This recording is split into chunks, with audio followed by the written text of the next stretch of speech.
కాశీ జోష్న వాళ్ళ ఇంటికి వచ్చి గొడవ చేస్తూ ఉంటాడు. ఏంటక్క, ఏంటి బావ, మీరు ఏమీ అడగరా? వీళ్ళని ఇలాగే వదిలిపెట్టేస్తారా? కాంచన అత్తకి అంత జరిగిన తర్వాత కూడా మీరు ఎందుకు ఇంత సైలెంట్గా ఉంటున్నారో నాకు అర్థం కావటం లేదు. అయినా సరే నేను అడగడానికి వచ్చాను ఎక్కడికి అని చెప్పేసి అయితే అంటూ ఉంటాడు. ఆ మాటలు వినగానే అక్కడ ఉన్న కార్తీక్, దీప వాళ్ళు అయితే ఒక్కసారిగా షాక్ అయిపోతూ ఉంటారు. అయినా వీళ్ళు ఎటువంటి వాళ్ళో నీకు ఇంకా అర్థం కాలేదా? కాంచన అత్త ప్లేస్లో సుమిత్ర ఉండి అలాగే జోష్నని పంపించకుండా ఉంటే వీళ్ళు ఎంత రచ్చ చేసి ఉండేవాళ్ళు. అలా ఊహించుకుంటే ఎలా ఉందో మీకు అర్థం కావటం లేదా బావా అని చెప్పేసి అయితే అంటూ ఉంటాడు.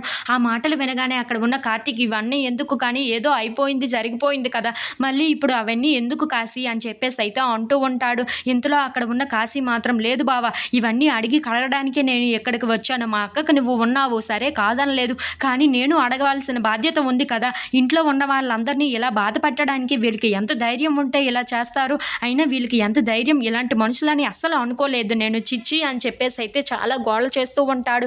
అది చూడగానే అక్కడ ఉన్న శివనారాయణ అయితే, రే ఏంట్రా ఎక్కువ మాట్లాడుతున్నావు, నువ్వు మర్యాదగా బయటికి వెళ్తే సరే సరే, లేదంటే నేను ఏం చేస్తానని నాకే తెలీదు. అయినా నువ్వు ఆ దాసుగాడు కొడుకు కదా, అందుకే ఇలా మాట్లాడుతున్నావురా, నువ్వు మర్యాదగా బయటకు పోరా, నిన్ను చూస్తుంటేనే నాకు చాలా కంపరంగా ఉంది అని చెప్పేసి అయితే మాట్లాడుతూ అవమానిస్తూ మాట్లాడుతూ ఉంటాడు.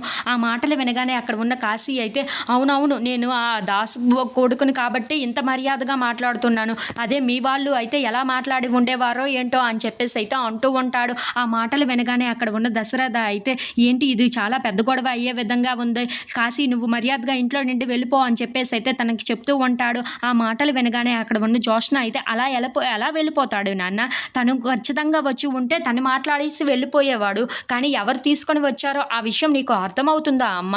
ఆ దీపనే తీసుకొని వచ్చింది, నేను సారీ చెప్పాను, తాతయ్య నన్ను తిట్టాడు, అది ఇంకా సరిపోలేనట్లుగా ఉంది దీపకి, ఇప్పుడు వీడితో వచ్చి ఇంట్లో గోల చేస్తుంది అని చెప్పేసి అయితే అంటూ ఉంటుంది. ఆ మాటలు వినగానే అక్కడ ఉన్న దీప అయితే ఒక్కసారిగా షాక్ అయిపోతూ ఉంటుంది. అది విని అక్కడ ఉన్న కాశీ మాత్రం, అలాంటి బుద్ధులు నీకు ఉన్నాయే తప్ప మా అక్కకు లేవు అని చెప్పేసి అంటూ ఉంటాడు. ఆ మాటలకు అక్కడ ఉన్న శివనారాయణ, మర్యాదగా నువ్వు బయటకు పోతావా లేదరా అని చెప్పేసి అయితే అంటూ ఉంటాడు.